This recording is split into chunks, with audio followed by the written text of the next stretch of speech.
So welcome back to another video here in Pennsylvania, folks, and we're going to do another episode in our Edible and Medicinal Plants of Pennsylvania series. I actually just got done filming one here on sweet Cicely or Anise-Root, and I tried something new in that video. I ate some of the green seed pods from that plant, and oh my goodness, that was a new experience. I can't believe I ever tried those before. It's called Anise-Root because it indeed has a very strong anise scent to it, the roots and the stems. Those green seed pods had quite a taste to them. And I read that you can make a tea from those seed pods. So that's what we're going to try in this video. This is one of these videos where we're not so much identifying the plant and talking about, but we're trying a more application from the plant, I guess you could say. So it is growing all over the place back here on this trail back behind my house. Here's what the flowers look like. Little umbels of white flowers. And I did mention in that video, when I talk about sweet Cicely, it does have some potential poisonous lookalikes, so you do have to be very careful. Make sure that you are identifying the plant 100% sure that you know what it is. As I mentioned in that video, it has this purplish hairy stem to it. It's one of the key characteristics of it. But as I always say in these videos, do your own research first. So I also mentioned to you in the mushroom hunting world, they have the phrase, when in doubt, throw it out. So if you're not 100% sure about the plant you're dealing with, then don't use it. So like I said, do your own research first. But I know that this is sweet Cicely or Anise-Root. So we are going to collect some of these green seed pods. This patch right here is done blooming, and we're going to try making a tea out of it. Because it has a very strong anise taste. So imagine a tea that has that anise, almost black licorice taste to it. I know some of you don't like that flavor, but I do like that flavor. So we're going to try that, see if it works. So right here is a bunch of it that's done blooming. You can see the seed pods here. There's no flowers on those ones right there. So I'm going to pick a bunch of these, and we're going to get some hot water ready and just let probably put them in like a little, I'll try to make like a little tea bag with them. And then we'll let those steep in some hot water. Maybe I'll crush them a little bit, and we'll see what happens.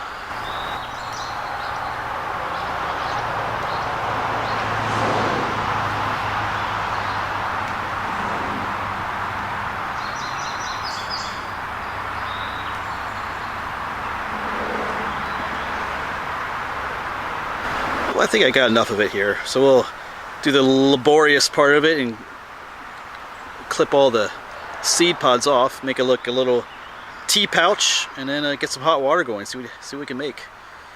I'm really curious to see what this will taste like, or if the tea will have, a nice anise taste to it. All right, so I brought this into the kitchen. So I got all the seed pods separated from the flower stalks, but I'm gonna try and make a little like a tea bag. This is part of a coffee filter, so I'm going to try and wrap this up and close at the tops so it can steep in some hot water. I'll probably crush these a little bit to help release the oils and stuff that are in there to help flavor the water, the tea. Alright, well there we go. Made a little tea bag. I ended up crushing it a little bit too much, popped a hole in the side of it, but anyway, I think I'll just use it anyway. Might have a few floaters in the water, but let's get some hot water going, get that in there, see what happens. Alright, we have it steeping in some hot water. I'll probably weigh it down with the spoon a little bit. Just have it sitting there for some time. Then we might flavor it with some honey later. We'll see. I might try it first without honey and a little bit with honey. But let's sit there for some time. See what we get. Alright, so time for the taste test. I'll show you what it looks like here in a moment. It did turn out to be a nice green color, the tea, so that shows that something did indeed seep out of that tea bag. Sometimes when the tea looks colorless, you might be assured of a not so tasty tea, but it's got some nice color to it. Let me show it to you. Alright, so here's the reveal. See, it's got a nice green color to it. So we're going to test this out. So we're going to try it plain. I did bring some honey down here with me. We'll see if it needs a little bit of sweetening. Alright, so here we go. I'm actually pretty excited about this. I love the flavor. You have the seed pods, so smells nice. Yeah, there's definitely an anise taste to that.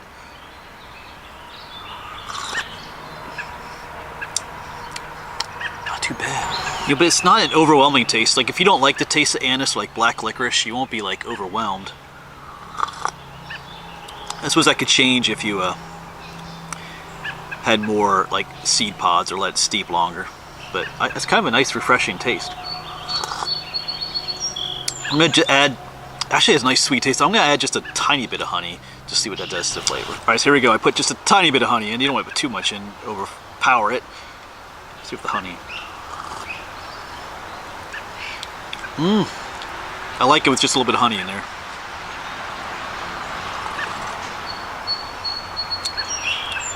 That's not bad at all.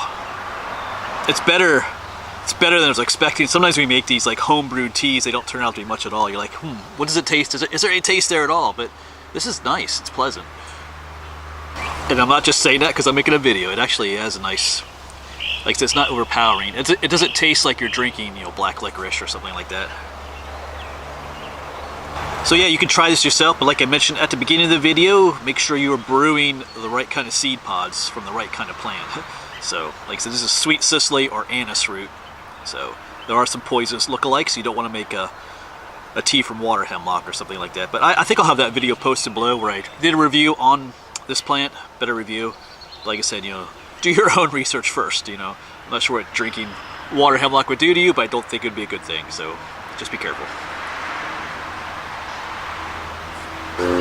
Yep, so almost gone. It is something I would make again.